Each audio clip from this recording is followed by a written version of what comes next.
I'd probably describe the style and feel of this home as there's a bit of industrial about it, but it's also got a beachy feel. So it's a bit of a hybrid of two different styles. So my favourite design aspects of this place, on the outside it will definitely be the red brick and the dark cladding. They just work really well in conjunction with each other. And the internals, I love a rake ceiling. Any type of dramatic ceiling is a winner for me, so that's my favourite bit on the inside. What actually a zero net carbon home means is that it actually produces as much energy as it consumes. So we do that in a couple of ways, where we can actually reduce how much we're using by making the house very thermally efficient. And then we've got a PV system on the roof which generates that power to run all the electricity and appliances in the house.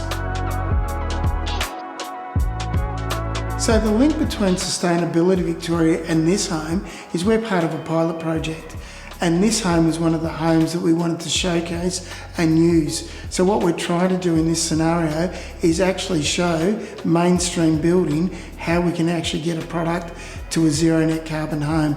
And what this one's really good about, it also shows us some colour and movement in the place as well. The reason we've started this journey with zero net carbon homes is we believe that all new homes should be built this way.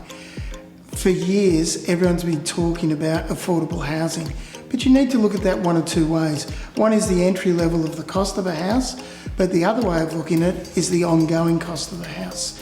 So the beauty of homes like this, and the new owners here are actually telling us they've been here 3 weeks, they're already getting money back from the energy company because of the money they're saving in these homes.